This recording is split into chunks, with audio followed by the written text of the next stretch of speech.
Sans le point, l'info ne dit plus rien. Bonjour à tous, bienvenue dans le Point Santé. Le coronavirus, qu'on appelle aussi la pneumonie de Wuhan, il a déjà infecté plus de 6000 personnes et fait une centaine de morts en Chine. En France, 4 personnes ont également été contaminées, 3 à Paris et 1 à Bordeaux. Dernière en date, hier, un touriste chinois de 80 ans, il est hospitalisé dans un état grave. L'OMS prend le virus très au sérieux. Avec nous pour en parler, Gabriel Cadet et Camille D'Angelo. Bonjour. Gabriel, bonjour. Bonjour. Quel est l'état de la situation ? Alors Alexandre, la pneumonie de Wuhan est apparue il y a 3 semaines en Chine. Les coronavirus sont une famille de virus. On y trouve le simple rhume, mais aussi le très dangereux SRAS. On s'en rappelle, en 2003, il avait fait un peu plus de 700 morts dans le monde. Les coronavirus se transmettent de l'animal à l'homme, c'est ce qu'on appelle une infection zoonotique. La pneumonie de Wuhan s'est sans doute transmise d'un animal à un homme sur un marché aux animaux. Le virus, et c'est bien ça le problème, se transmet aussi entre humains par la salive et les postillons. En Chine, il y a actuellement 6000 malades et le virus a fait 132 morts. En France, 4 personnes sont infectées et prises en charge.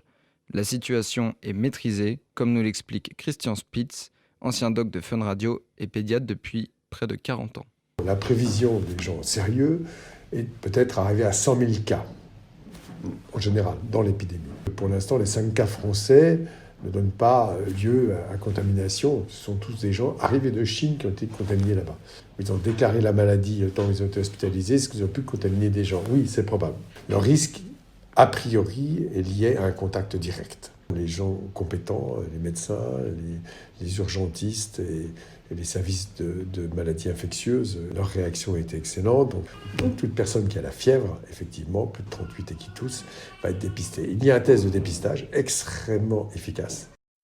On a l'expertise de Christian Spitz, mais comment on se protège de ce coronavirus, Gabriel ? Alors les cas en France sont très peu nombreux, il ne faut donc pas sombrer dans la psychose. Il reste cependant un risque et il faut rester vigilant. Parce qu'un virus comme celui-là peut évoluer très vite et devenir encore plus virulent. Le temps d'incubation, c'est-à-dire le temps entre l'infection et les premiers symptômes, peut aller jusqu'à 2 semaines. Il y a donc des personnes infectées sans le savoir. La ministre Agnès Buzyn a demandé des contrôles dans les aéroports à l'arrivée des avions provenant de zones infectées par le virus. La température des passagers est prise à l'atterrissage et ceux présentant des symptômes sont directement pris en charge à l'hôpital. Merci Gabriel. On l'a dit tout à l'heure, 4 cas en France, c'est peu, et pourtant on sent une certaine paranoïa chez les Français.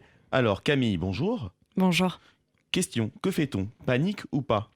Non Alexandre, on se détend. Si vous avez ouvert un colis qui vient de Chine ou que vous avez mangé chinois aujourd'hui et que vous avez de la fièvre, il y a très peu de chances que ce soit le coronavirus. Ça ressemble plutôt aux symptômes de la grippe. Et pourtant, on voit bien que les Français sont inquiets. La preuve, au SAMU, le 15 est débordé d'appels depuis quelques jours. À l'autre bout du fil, des Français, visiblement paniqués.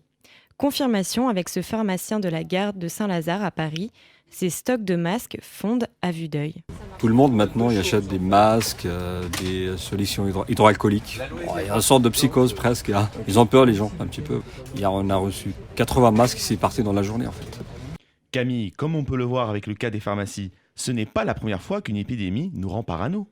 Ben non Alexandre, rappelez-vous en 2009, quand la grippe A H1N1 est apparue, on assistait aux mêmes scènes dans les pharmacies.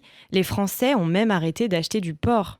La paranoïa, c'est quoi ? C'est une réaction disproportionnée face à des risques très faibles. Celle autour de la pneumonie de Wuhan est en fait liée à une peur de l'inconnu, du lointain et donc de l'étranger. Elle révèle des stéréotypes racistes envers les Asiatiques. D'ailleurs, un nouveau hashtag est apparu sur Twitter, « Je ne suis pas un virus ».